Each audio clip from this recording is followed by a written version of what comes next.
Yes, good morning to all of you. Yesterday we were discussing about the kinetic theory of gases, and we have talked about the assumptions that we have to take to study the behavior of an ideal gas. देखिए हमने कल assumptions study की थी, जिसमें हम assumptions इसलिए मान रहे हैं ताकि हम लोग आइडियल गैस के बिहेवियर को स्टडी कर सकें। उसके लिए हम लोग कुछ एक्सप्रेशन दे सकें, जैसे कि प्रेशर, टेम्परेचर, इनके फॉर्मूलाज बना सकें, Boyle's law, Charles law, Avogadro's law. तो इन सबको स्टडी करने के लिए हमें आइडियल गैस के लिए जो assumptions थी वो हमने स्टडी कर ली थी। Today we will discuss about the expression for the pressure of an ideal gas. देखिए ये इस चैप्टर का सबसे इंपॉर्टेंट फॉर्मूला होगा और इसी फॉर्मूला से बाकी के सारे फॉर्मूलाज को हम लोग डिराइव करेंगे इस पूरे चैप्टर में। तो प्रेशर का फॉर्मूला बनाते हैं कि कोई आइडियल गैस अगर किसी कंटेनर में होगी तो वो कितना प्रेशर अप्लाई करेगी। तो उसके लिए देखिए क्या एक्सप्रेशन लिखा जाएगा। ये डेरिवेशन है बेसिकली, और इस डेरिवेशन में हमें कुछ कंसीडरेशन करने पड़ेंगे। जैसे मान लीजिए मैं एक कंटेनर यहां पर लेकर के चलता हूं, which is having length L of each side. इसके जितने भी साइड्स हैं उन सबकी लेंथ क्या होगी, उन सबकी लेंथ स्मॉल l होगी।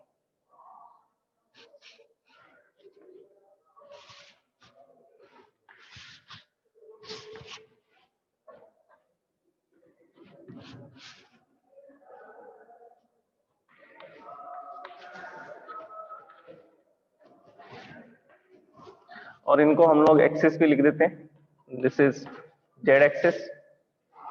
ये जो भी कंटेनर है इसकी जो साइड्स हैं, एजेस हैं, हम उनको एक्सिस के लिए भी यूज कर सकते हैं, X axis, and this one is the Y axis.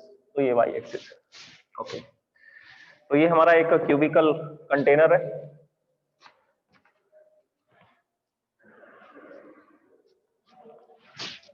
which is having a gas, this is origin। इसके कोऑर्डिनेट्स होंगे 0,0,0। अब इस कंटेनर में हम लोग क्या करेंगे, किसी गैस को फिल करेंगे, तो उस गैस को हम इसमें दिखाना चाहेंगे। तो देखिए क्या एक्सप्रेशन होगा उसके लिए। सबसे पहली बात, यहाँ पर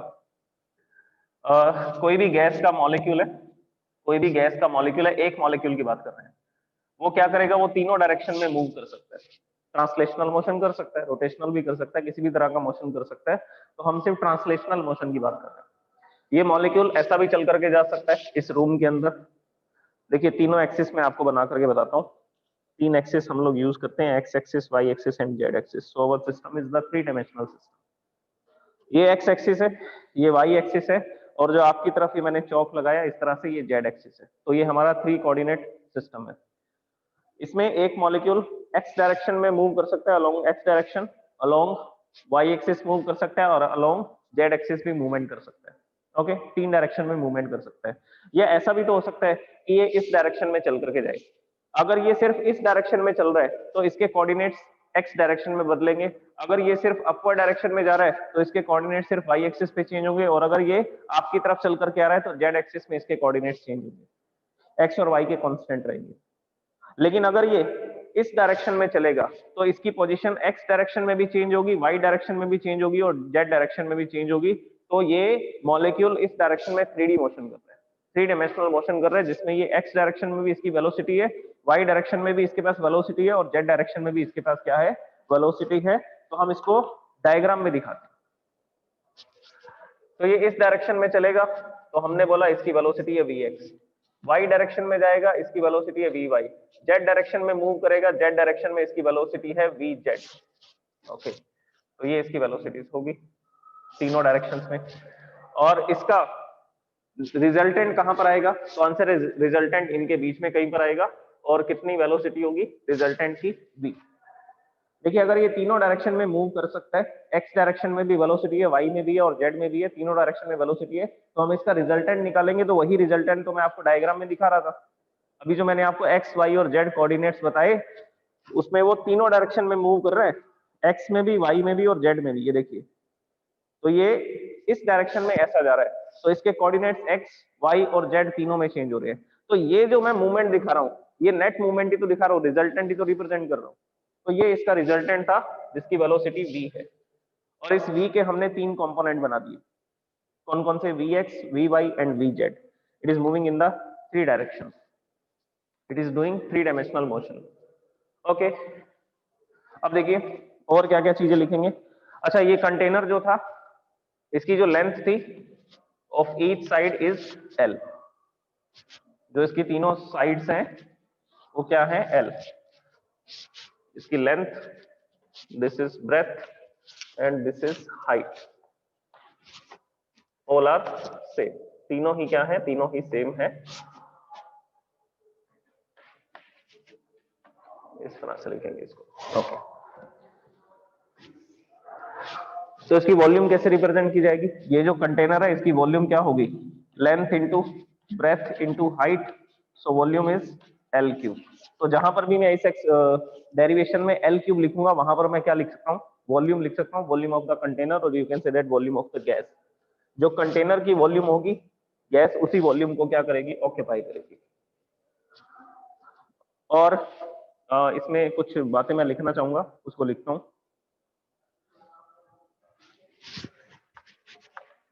late A hollow cubical container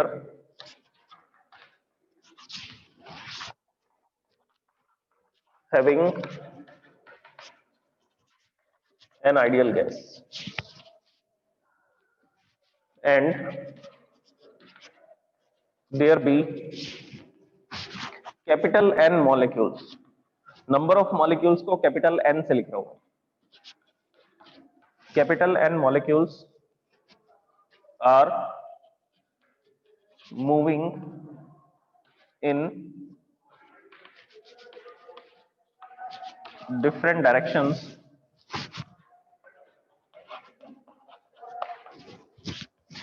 moving with in different directions, और इसमें n मॉलिक्यूल्स हैं जो क्या कर रहे हैं, सब अलग अलग डायरेक्शंस में मूवमेंट कर रहे हैं। और हम लोग क्या मान करके चलते हैं, a molecule is moving with v velocity, और you can say that velocity v। एक मॉलिक्यूल को कंसीडर करके चल रहे हैं।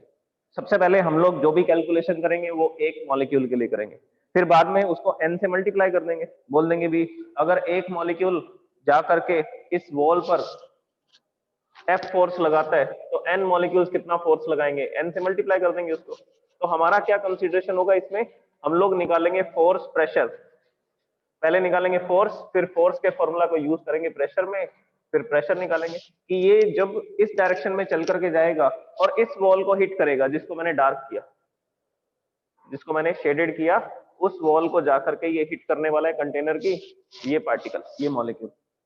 तो जब ये जाकर के इस डायरेक्शन में इसको हिट करेगा तो इस पर फोर्स लगाएगा, तो हम एक पार्टिकल का फोर्स निकाल लेंगे कि कितना फोर्स लगा रहा है, और पर यूनिट एरिया में जितना फोर्स लगाएगा वो हो जाएगा प्रेशर। तो एक पार्टिकल के लिए, एक मॉलिक्यूल के लिए कैलकुलेशन की जाएंगी सबसे पहले। A molecule is moving with velocity, with v velocity, and its components of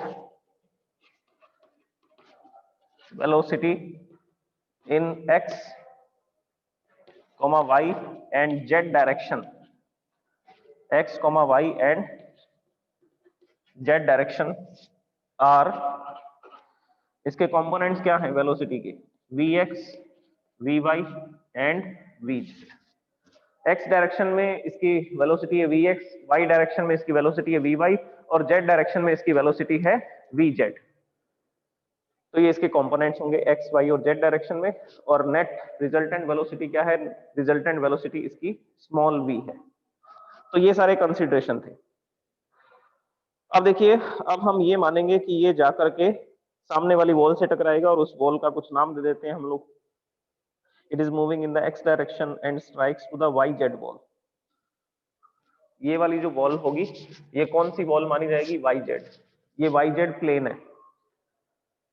देखिए इसमें कौन सा एक्सिस आ रहा है, एक तो y एक्सिस आ रहा है और एक ये बाहर की तरफ ऐसा z एक्सिस आ रहा है, तो y और z प्लेन होगा। देखिए क्यूब है, क्यूब के 6 सरफेसेस होंगे, 2 इस तरफ होंगे, 2 ऊपर होंगे, 2 साइड्स में होंगे, तो 6 सरफेस होंगे। तो हम इधर वाले सरफेस की बात कर रहे हैं। ये पार्टिकल, ये मॉलिक्यूल ऐसा चल करके आ रहा है और इस सरफेस पर ऐसा कोलाइड कर रहा है। तो ये जो सरफेस है इसको वाई जेड प्लेन बोला जाता है। इसको क्या बोला जाता है? वाई जेड प्लेन बोला जाता है। तो ये जो भी सपोजिशन हमने किया है, ये जो भी ये अजम्पशंस हमने की हैं इस डेरिवेशन को करने के लिए, ये आपने देख लिया। इस तरह से लिखना पड़ेगा डायग्राम के साथ में, जो भी आप डायग्राम में बताना चाहते हैं। ओके, अब हम इसमें ये लिखेंगे कि एक्स डायरेक्शन में चल करके जा रहा है और एक्स डायरेक्शन में इसकी वेलोसिटी हमने डायग्राम में बता रखी है वी एक्स। सिर्फ एक डायरेक्शन में कैलकुलेशन करेंगे अभी। Suppose molecule is moving in x direction with velocity vx, with velocity vx। ये x इसके सबस्क्रिप्ट में आएगा। ओके, तो इस वेलोसिटी से ये मूव कर रहा है and after some time it will strike to the yz ball and it strikes to the yz wall of the container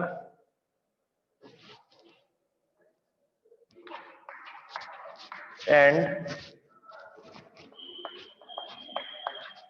reflects back with the same velocity।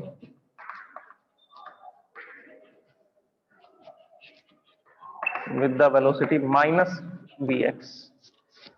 देखिए vx वेलोसिटी से जा रहा है, यहां पर मैं बनाता हूं, ये हमारी वॉल थी, ये मॉलिक्यूल इस डायरेक्शन में बढ़ रहा है, किस वेलोसिटी से जा रहा है? vx वेलोसिटी से जा रहा है। और हमने आइडियल गैस के लिए क्या अजम्पशंस ली थी? हमारी ये अजम्पशन थी कि जो भी कोलिजन्स होंगे वो परफेक्टली इलास्टिक होंगे। अगर परफेक्टली इलास्टिक कोलिजन होंगे तो उनकी काइनेटिक एनर्जीज में कोई भी चेंजेस नहीं होंगे। कोलिजन के बाद और कोलिजन से पहले उनकी काइनेटिक एनर्जी में कोई भी चेंजेस नहीं होंगे, मतलब कि उनकी वेलोसिटी सेम रहेगी, डायरेक्शन चेंज हो सकती है, वेलोसिटी सेम रहेगी, काइनेटिक एनर्जी सेम रहेगी, डायरेक्शन चेंज हो सकती है। तो यहाँ पर यही तो लिखा गया, ये स्ट्राइक करने के बाद क्या होगा? रिफ्लेक्ट बैक होगा। तो जैसे जैसे ये इस तरफ आगे बढ़ेगा, जा करके यहाँ टकराएगा, टकराने के बाद ये यहाँ से रिफ्लेक्ट होगा। आप इस डायग्राम को ऐसा भी बना सकते हैं, ये इस डायरेक्शन में ऐसा जा रहा है, ये जो वेलोसिटी है vx है, तो इस डायरेक्शन में आगे बढ़ा, यहाँ पर टकराया, टकरा करके रिफ्लेक्ट हो गया, डायरेक्शन अपोजिट हो गई। पहले ये डायरेक्शन थी, अब ये डायरेक्शन, पहले इस डायरेक्शन में आगे जा रहा था, अब इसके रिवर्स डायरेक्शन में आगे जा रहा है। तो ये डायग्राम भी बना सकते हैं, लेकिन हम ये डायग्राम नहीं लेंगे। ये डायग्राम क्यों नहीं लेंगे? क्योंकि हमने क्या कंसीडर किया है, सिर्फ x डायरेक्शन में इसकी वेलोसिटी vx बताई है और उसके बेसिस पर ही तो हम कैलकुलेशन कर रहे हैं। और ये जो वॉल थी, इसी वॉल को तो हम लोग yz वॉल बोल रहे हैं, ये yz वॉल है। एनीवेज, तो ये इस डायरेक्शन में ऐसा चल करके जाएगा, टकराने पर वापस रिटर्न बैक होगा। कितनी वेलोसिटी से जा रहा था? vx से, और रिफ्लेक्ट होने के बाद जब इस डायरेक्शन में जा रहा होगा तब भी इसकी वेलोसिटी vx ही होगी, लेकिन रिफ्लेक्ट बैक हुआ तो डायरेक्शन दिखाने के लिए हम इसमें क्या लगा देंगे? Minus vx। तो जब इस डायरेक्शन में जा रहा है, इस वेलोसिटी को हम पॉजिटिव कंसीडर कर रहे हैं, अपोजिट डायरेक्शन की वेलोसिटी को क्या लिखा जाएगा? Minus vx। ओके, अब हमारी कैलकुलेशन स्टार्ट होगी। Now we will find the change in momentum during this collision. ये जो मॉलिक्यूल है इसके मोमेंटम में कितना चेंज होगा, मोमेंटम में कितना चेंज होगा, ये क्यों निकाल रहे हैं? इसका क्या फायदा होगा? इसका ये फायदा होगा कि हम लोग फोर्स की कैलकुलेशन करना चाहते हैं, और आपने फोर्स का फॉर्मूला अच्छे से पढ़ा है, change in momentum divide by time taken. Second law of motion में आपने इसको स्टडी किया था, change in momentum divide by time taken. Okay, तो इसके मोमेंटम में कितना चेंज होगा वो लिखेंगे, और कितना टाइम लगा कोलिजन में, दोबारा से फिर से कोलिजन होने में, वो टाइम लिखेंगे। तो चेंज इन मोमेंटम और टाइम लिखते ही हम किसकी कैलकुलेशन कर पाएंगे? हम फोर्स की कैलकुलेशन कर पाएंगे कि ये जब मॉलिक्यूल जाकर के इससे टकराता है, वॉल से टकराता है, तो वॉल पर कितना फोर्स लगाता है, यही फोर्स तो हम निकालना चाहते हैं, और उसी फोर्स के बेसिस पर हम लोग प्रेशर को कैलकुलेट करेंगे। So now we will discuss about the change in momentum.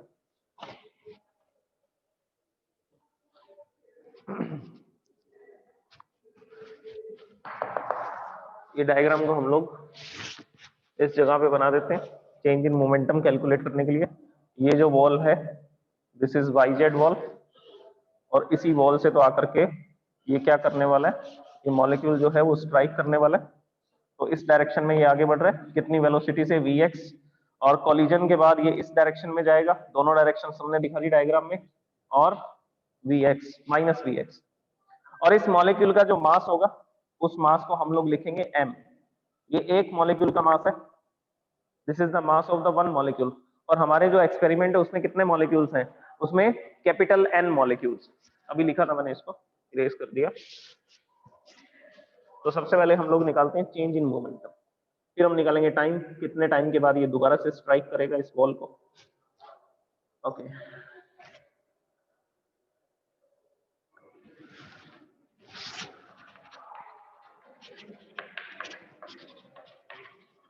Change in momentum. Change in momentum कैसे निकालते हैं, final momentum minus initial momentum. तो फॉर्मूला लगा देते हैं, final momentum minus initial momentum. देखिए डेरिवेशन थोड़ा बड़ा है तो आप लोग स्क्रीनशॉट लेते रहिए बीच बीच में, क्योंकि मैं जो जो कैलकुलेशंस करूंगा उसको इरेज करके फिर नई कैलकुलेशंस लिखूंगा। और हो सकता है आज कंप्लीट ना हो डेरिवेशन, कल इसको फिर से कंटिन्यू करना पड़ेगा। Change in momentum, so we are going to find change in momentum. Final momentum, momentum कैसे निकालते हैं, मास इनटू वेलोसिटी। मोमेंटम का फॉर्मूला आपने पढ़ा है, स्मॉल p से लिखते हैं, the formula is mass into velocity, the product of mass and velocity. तो फाइनल मोमेंटम ये कोलिजन के बाद की सिचुएशन है जिसमें इसका मास m है और वेलोसिटी कितनी है, minus vx। So the final momentum is minus m vx। Initial momentum, ये फाइनल मोमेंटम लिखा और यहाँ पर क्या सिंबल आएगा, यहाँ पर आएगा माइनस सिंबल। इनिशियल मोमेंटम कितना था, mass into plus V, mass into plus V X, mass into velocity, और वेलोसिटी थी प्लस वी एक्स। तो ये इसका इनिशियल मोमेंटम था। So the change in momentum is minus, देखिए ये ब्रैकेट को ओपन करेंगे तो ये भी माइनस एम वी एक्स है और ये भी माइनस एम वी एक्स है। सो the change in momentum is minus 2m vx। तो ये हमने क्या फाइंड कर दिया, चेंज इन मोमेंटम। तो इस तरह से ये चेंज इन मोमेंटम निकालेंगे। चेंज इन मोमेंटम जीरो नहीं आएगा, चेंज इन मोमेंटम जीरो नहीं आएगा। अगर जीरो आता तो फोर्स ही नहीं लगता, फिर तो मोमेंटम में चेंज होगा तभी तो हम क्या लिख रहे हैं कि यहाँ पर क्या लग रहा होगा, फोर्स लगा रहा होगा ये कंटेनर पर, और कंटेनर इस पे फोर्स लगा रहा होगा, तभी तो इसकी डायरेक्शन रिवर्स हो रही है, तभी तो ये उल्टी डायरेक्शन में वापस आ रहा है। इसके बाद हम निकालते हैं the time after which it strikes the yz wall again, it strikes the yz wall again। दोबारा से इस वॉल को स्ट्राइक करना है, कैसे करेगा, तो इसको क्या करना पड़ेगा, पहले ये L लेंथ चल करके आया, इससे टकराया, टकराने के बाद वापस गया, फिर वापस आया। तो अगेन कोलिजन कराने, अगेन कोलिजन करवाने का मतलब है कि इसको क्या करनी पड़ेगी, L लेंथ ट्रेवल करनी पड़ेगी, कितनी बार, 2 बार। एक बार L लेंथ ट्रेवल करके आएगा, फिर से वापस जाएगा, फिर वापस आएगा, तो टोटल लेंथ कितनी हो जाएगी, 2L। अब देखिए यहां से कोलिजन हुआ तो हम लोग फर्स्ट कोलिजन की बात करते हैं। यहां पर कोलिजन हुआ, ये मॉलिक्यूल जाकर के इससे टकराया, जैसे ही टकराया तो ये कोलिजन की पोजीशन थी। तो अब ये इससे कहां जा रहा है, अब ये इससे वापस जा रहा है इस डायरेक्शन में, कितनी लेंथ चलेगा, L लेंथ चलेगा, और इस वॉल से जाकर के टकराएगा ये वाली वॉल से, जो ये वाली वॉल है जिसको मैं डार्क कर रहा हूं। तो इस वॉल से कोलाइड करेगा, कोलाइड करते ही दूसरा कोलिजन यहाँ होगा, फिर से वापस आएगा, फिर यहाँ कोलाइड करेगा। तो इसको दोबारा से इसी पोजीशन पे कोलाइड करने के लिए कितनी लेंथ ट्रेवल करनी पड़ेगी, यहां से कोलिजन हुआ, इस डायरेक्शन में गया, फिर यहाँ कोलिजन हुआ, फिर वापस इस डायरेक्शन में आया। तो टोटल लेंथ कितनी ट्रेवल करेगा, 2L लेंथ ट्रेवल करेगा ये। L लेंथ जाएगा, फिर L लेंथ वापस आएगा, फिर दोबारा कोलिजन होगा। तो हम वो टाइम निकाल रहे हैं जिसके बाद ये दोबारा से कोलिजन करेगा। अच्छा, इसके लिए हम लोग सिंपल फॉर्मूला यूज करेंगे। फॉर्मूला क्या था, velocity is equal to distance upon time, speed is equal to distance upon time. तो टाइम का फॉर्मूला क्या बनेगा, distance upon speed. So the time is equal to distance upon speed, और you can say that velocity. हम velocity लिखते हैं तो velocity भी लिख सकते हैं इस फॉर्मूला में। डिस्टेंस बताइए कितनी ट्रेवल कर रहा है दोबारा कॉलिजन करने में, तो आंसर है 2L। फिर से जब कॉलिजन करेगा फिर से मोमेंटम में चेंज होगा, तो 2L लेंथ ये ट्रेवल करेगा, और कितनी स्पीड से ये दौड़ रहा था, तो आंसर है Vx। एक्स डायरेक्शन में कितनी वेलोसिटी से मूव कर रहा है, Vx वेलोसिटी से मूव कर रहा है, तो हमने इसको यहां पर ऐसा रिप्रेजेंट कर दिया Vx। ओके, अब हम लोग दो चीजें निकाल चुके हैं, एक तो चेंज इन मोमेंटम निकाल चुके हैं, और दूसरा हम लोग टाइम टेकन निकाल चुके हैं कि कितना टाइम लगेगा दोबारा से इसको यहां पर कोलाइड करने में। Okay, now we will calculate the force exerted by this molecule on the YZ wall। अब ये दोनों चीजें हमने फाइंड कर ली हैं, अब इसके बेसिस पर हम लोग फोर्स की कैलकुलेशन कर सकते हैं कि ये एक मॉलिक्यूल कितना फोर्स लगाएगा वॉल पर।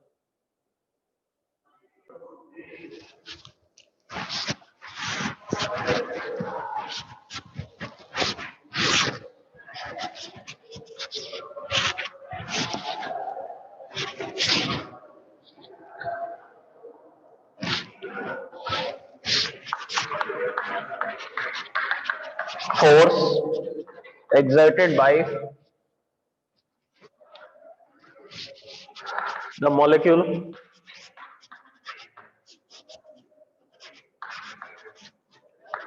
on YZ wall। YZ wall पर कितना फोर्स लगाएगा, तो हम लोग इसका जनरल फॉर्मूला यूज करते हैं, force is equal to change in momentum, या आप लोग लिख सकते हैं मोमेंटम ट्रांसफर्ड। मोमेंटम भी तो कंजर्व रह रहा है, कंजर्वेशन ऑफ मोमेंटम हो रहा है यहाँ पे, इलास्टिक कॉलिजन है। Change in momentum divide by time taken in the collision.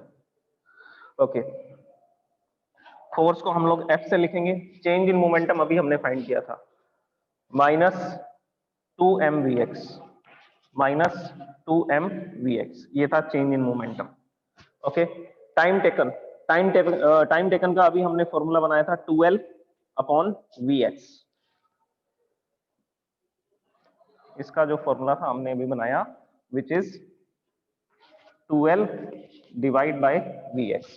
इसको सॉल्व कर लेंगे, देखिए 2 से 2 कैंसिल हो जाएगा, और Vx स्क्वायर हो जाएगा, इसका रेसिप्रोकल होगा और ये अपस्टेयर्स में जाएगा, ये 2 से 2 कैंसिल कर देते हैं पहले हम लोग, तो यहां पर फोर्स की वैल्यू आने वाली है minus m Vx square divide by L। This is the value of the force exerted on the wall, तो ये वॉल के ऊपर इतना फोर्स लगेगा। अभी देखिए ये जो फोर्स के अंदर नेगेटिव सिंबल आ रहा है, फोर्स के अंदर जो नेगेटिव सिंबल आ रहा है वो ये दिखा रहा है कि इस मॉलिक्यूल पर भी तो अपोजिट डायरेक्शन में फोर्स लगेगा, या ये मॉलिक्यूल भी तो अपने से अपोजिट डायरेक्शन में फोर्स लगाएगा। आप खुद सोचिए, ये मॉलिक्यूल इस डायरेक्शन में चल रहा है, इस डायरेक्शन में चल रहा है, और जाकर के यहाँ पर स्ट्राइक किया, स्ट्राइक करेगा तो ये वॉल इस पर फोर्स किस डायरेक्शन में लगाएगी, अपोजिट डायरेक्शन में, तभी तो ये रिफ्लेक्ट बैक होगा। तो यहाँ पर जो माइनस सिंबल है वो डायरेक्शन को बता रहा है, तो आप इसको एलिमिनेट करना चाहें तो यहाँ से एलिमिनेट कर सकते हैं, क्योंकि मैंने यहाँ पर वेक्टर यूज नहीं किया। अगर मैं यहाँ पर एफ वेक्टर लिखता, अगर मैं इसकी डायरेक्शन के साथ में इसको लिखता मैग्नीट्यूड प्लस डायरेक्शन, तब मैं यहाँ पर इसको माइनस लिखता, लेकिन मैं तो क्या यूज कर रहा हूँ, मैं तो सिर्फ इसका मैग्नीट्यूड यूज कर रहा हूँ कि कितना फोर्स लग रहा है, या मॉलिक्यूल कितना फोर्स लगा रहा है, या मॉलिक्यूल पर कितना फोर्स लग रहा है। अल्टीमेटली दोनों फोर्स बराबर ही तो होंगे, एक्शन रिएक्शन लो। ये मॉलिक्यूल अगर जाकर के 1 न्यूटन का फोर्स लगाएगा वॉल पर, तो वॉल भी इस पर 1 न्यूटन का फोर्स लगाएगी, जिसकी वजह से ये रिफ्लेक्ट बैक होगा, जिसकी वजह से ये रिटर्न बैक होगा, वापस अपोजिट डायरेक्शन में जाएगा टकराने के बाद, या किसी दूसरी डायरेक्शन में जाएगा। तो माइनस सिंबल यहाँ पर क्या रिप्रेजेंट कर रहा है, माइनस सिंबल सिर्फ डायरेक्शन को बता रहा है, तो हमें डायरेक्शन की अभी जरूरत नहीं है, हमें तो सिर्फ ये निकालना है कि ये मॉलिक्यूल जाकर के जब इस वॉल से टकराएगा तो कितना फोर्स लगाएगा। डायरेक्शन हम देख रहे हैं डायग्राम में। So this is the force exerted by the one molecule on the wall YZ। अब हम निकालते हैं प्रेशर, तो ये प्रेशर कितना लगाएगा YZ वॉल पे, तो वो भी कैलकुलेट कर लेते हैं। So the pressure on the YZ wall, इसको इरेज कर रहा हूं मैं, you can take the screenshot. Force का फॉर्मूला याद कर लीजिए, M V X square divide by L.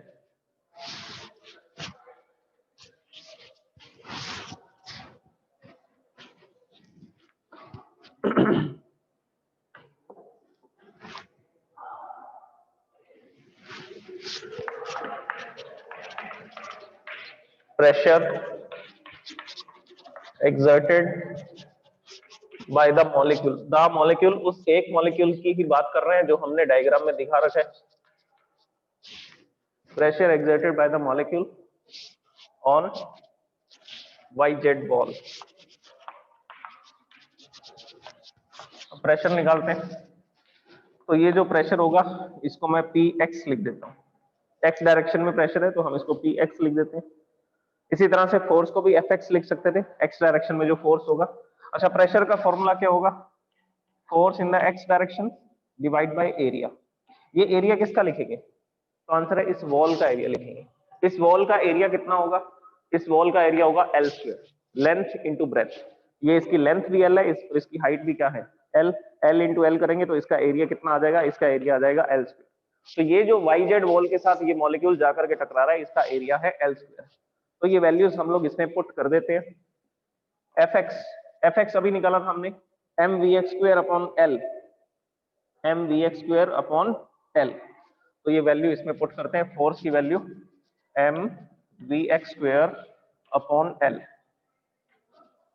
Okay, divide by area. Area मैंने अभी आपको बताया, जो ये वॉल है इस वॉल का एरिया कितना है? L square. इस वॉल का एरिया कितना है? L square. अब इसको सिंप्लीफाई करते हैं, सिंप्लीफाई करेंगे तो यहां पर तो रह जाएगा m vx square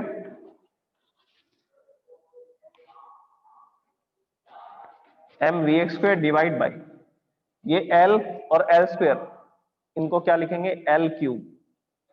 so this is our formula of the pressure exerted by the one molecule on the YZ wall. सिर्फ एक मॉलिक्यूल इतना प्रेशर लगाएगा, कौन सी वॉल पे? तो आंसर है YZ वॉल पे। सिमिलरली y और z एक्सिस में कितना प्रेशर लगेगा? तो हम लोग क्या करेंगे, ये डायग्राम को देखेंगे। अब ये मॉलिक्यूल अगर ऊपर की डायरेक्शन में बढ़ेगा तो इस वॉल से जाकर के हिट करेगा, इस वॉल से जाकर के हिट करेगा, और इस डायरेक्शन में इसकी वेलोसिटी कितनी है? Vy। इस डायरेक्शन में इसकी वेलोसिटी कितनी है? Vy।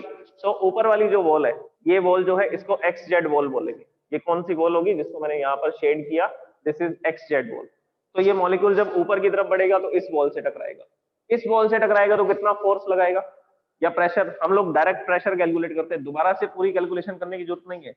दोबारा से पूरी कैलकुलेशन करेंगे तो सेम कैलकुलेशन आएगी। आप निकालेंगे मोमेंटम m v y और वापस से रिफ्लेक्ट होगा तो माइनस क्या हो जाएगा? Minus m v y। तो मोमेंटम फिर से वही आएगा जैसा आपने इसमें निकाला था, 2m vx निकाला था, और y डायरेक्शन में 2m vy हो जाएगा, z डायरेक्शन में कितना हो जाएगा? 2m vz हो जाएगा। तो सेम आएगा चेंज इन मोमेंटम, ऊपर की डायरेक्शन में भी और जेड डायरेक्शन में भी। जो सामने वाली वॉल है इससे भी तो टकरा सकता है मॉलिक्यूल, तो इससे टकराएगा तो ये जेड डायरेक्शन हो जाएगी, और जेड डायरेक्शन में चेंज इन मोमेंटम ये होगा। फिर change in momentum divide by time करेंगे, उससे हम लोग फोर्स निकालेंगे, फोर्स निकालने के बाद हम लोग प्रेशर निकालेंगे, फॉर्मूला सेम मिलेंगे आपको। आप सारी कैलकुलेशन करोगे, अल्टीमेटली लास्ट में आपको फॉर्मूला क्या मिलेंगे? सेम मिलेंगे। तो हम लोग पूरी कैलकुलेशन दोबारा करने की बजाय क्या लिख देते हैं? Similarly the pressure in the y axis, or you can say that in the y direction में प्रेशर कितना होगा? m vy square divide by L cube। Similarly, pressure in the z direction by one molecule is m vz square divide by L cube। तो ये pressure है z direction में, ये pressure है y direction में, और ये वाला जो प्रेशर है ये प्रेशर है x डायरेक्शन में। एवरेज प्रेशर कैसे निकालेंगे? हम लोग एक चीज समझ चुके हैं, हम लोग एक चीज पढ़ चुके हैं, पास्कल लॉ आपने शायद स्टडी किया होगा। पास्कल ने ये बताया था कि किसी भी कंटेनर में जो गैस होती है या किसी भी कंटेनर में जो फ्लूइड होता है, वाटर होता है, लिक्विड होता है, वो इक्वली प्रेशर एक्सर्ट करता है इन ऑल डायरेक्शन। सभी डायरेक्शन में सेम प्रेशर लगाता है, सभी डायरेक्शन में सेम प्रेशर लगाता है, तो उन भाई साहब के हिसाब से क्या होना चाहिए, जो पास्कल भाई साहब है उन्होंने क्या बताया, the pressure exerted will be same in all the direction. तो ये प्रेशर सेम आएगी, Px is equal to Py is equal to Pz। तो तीनों प्रेशर इक्वल होंगे। एक्स डायरेक्शन में जो प्रेशर है, वाई डायरेक्शन में जो है, जेड डायरेक्शन में है, तीनों प्रेशर इक्वल होंगे। क्योंकि गैसेस के जितने मॉलिक्यूल्स इस डायरेक्शन में आकर के कोलाइड करेंगे, उतने ही मॉलिक्यूल्स ऊपर वाली वॉल को कोलाइड करेंगे, उतने ही मॉलिक्यूल्स इस वॉल को कोलाइड करेंगे नीचे की तरफ, सब डायरेक्शन। तो हम लोग ये मान करके चलते हैं कि अगर कंटेनर में 10 मॉलिक्यूल्स इस डायरेक्शन में जा रहे हैं तो 10 मॉलिक्यूल्स इसके अपोजिट डायरेक्शन में जा रहे होंगे। 10 मॉलिक्यूल्स ऊपर की तरफ जा रहे हैं तो 10 मॉलिक्यूल्स नीचे की तरफ जा रहे होंगे। 10 मॉलिक्यूल्स आपकी तरफ जा रहे हैं तो 10 मॉलिक्यूल्स मेरी तरफ आ रहे होंगे। तो ये सारे मॉलिक्यूल्स जब इन कंटेनर की वॉल से टकराएंगे तो इक्वल प्रेशर एक्सर्ट करेंगे। तो सब डायरेक्शन का जो प्रेशर रहेगा वो इक्वल रहेगा। That you will study in the pascal law. ये फ्लूइड मैकेनिक्स का पार्ट है, पास्कल लॉ। ये आप लोग स्टडी करेंगे।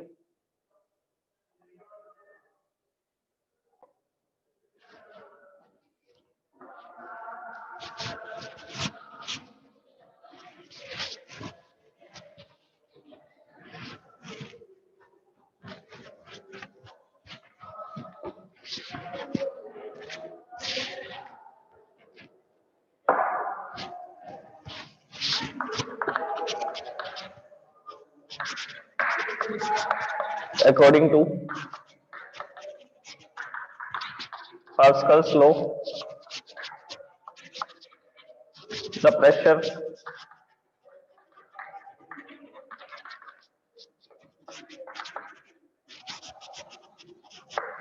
pressure exerted by the fluid मतलब liquid gases is same in all directions। Equal भी लिख सकते हो या सेम भी लिख सकते हो, is same in all the directions. जब हम एक प्रेशर कुकर में खाना पकाते हैं तो उसकी सभी वॉल्स पर इक्वल प्रेशर लग रहा होता है। ऊपर की तरफ जितने पार्टिकल्स कोलाइड करेंगे उतने ही बाकी सब वॉल्स की तरफ कोलाइड करेंगे, जिससे जो प्रेशर होगा वो पूरे के पूरे सिस्टम के अंदर सेम रहेगा। ऐसा नहीं है कि सिस्टम के अंदर एक जगह पर प्रेशर ज्यादा है और एक जगह पर प्रेशर कम है, ऐसा नहीं हो सकता, क्योंकि जो पार्टिकल्स हैं वो कंटिन्यूअसली मूविंग है। अगर कंटिन्यूअसली मूविंग है तो वो यूनिफॉर्म कंपोजिशन बनाएंगे। ये हमने पोस्टुलेट्स में भी लिखा था, अजम्पशंस में भी लिखा था कि जो गैस का जो कंपोजिशन होता है वो यूनिफॉर्म होता है। यूनिफॉर्म होने का मतलब है कि पार्टिकल्स की जो डेंसिटी है वो सब जगह पर एक जैसी रहेगी, तो इस वजह से प्रेशर भी सब जगह पर एक जैसा रहेगा। तो इसके बेसिस पर हम क्या लिखेंगे, the pressure exerted in X direction, pressure exerted in Y direction, pressure exerted in Z direction by one molecule is equal. ये इक्वल होगा। ओके। अब अगर हम एवरेज प्रेशर निकालना चाहें तो कैसे निकालेंगे? इसको लिखने के दो तरीके हैं। या तो आप इसको लिखिए एवरेज प्रेशर। एवरेज प्रेशर निकालना है तो क्या फॉर्मूला बनेगा, हम उसको P से लिख देंगे, एवरेज प्रेशर को P और Px plus Py plus Pz divide by 3। ये हमारा जनरल फॉर्मूला है एवरेज निकालने का। जितने भी नंबर्स होंगे उनको ऐड कर देंगे, डिवाइड बाय टोटल नंबर कर देंगे। ओके, तो x डायरेक्शन में प्रेशर है Px, y डायरेक्शन में Py और z डायरेक्शन में Pz और डिवाइड बाय 3 कर दिया। तो इससे हम लोग क्या निकाल सकते हैं, एवरेज निकाल सकते हैं। या इस एक तरीका और है इसको करने का। अगर ये तीनों प्रेशर सेम है, अगर ये तीनों प्रेशर सेम है तो मैं इसको क्या मान लेता हूं, let see, Px, Py, Pz तीनों को P लिख सकता हूं। अगर मैं ऐसा लिखूंगा Px plus Py plus Pz तो इक्वल टू में क्या आ जाएगा, Px plus Py plus Pz लिखूंगा तो इक्वल टू में क्या आ जाएगा, P plus P plus P। क्योंकि तीनों को क्या लिख सकता हूं, अल्टीमेटली P लिख सकता हूं। तो ये हो जाएगा 3P is equal to Px plus Py plus Pz और P is equal to Px plus Py plus Pz divide by 3। ये 3 इधर मल्टीप्लाई में था, इधर आएगा तो डिवाइड में आ जाएगा। तो एवरेज का फॉर्मूला ऐसा भी बन सकता है, दोनों तरीके से बना सकते हैं एवरेज का फॉर्मूला। और यहाँ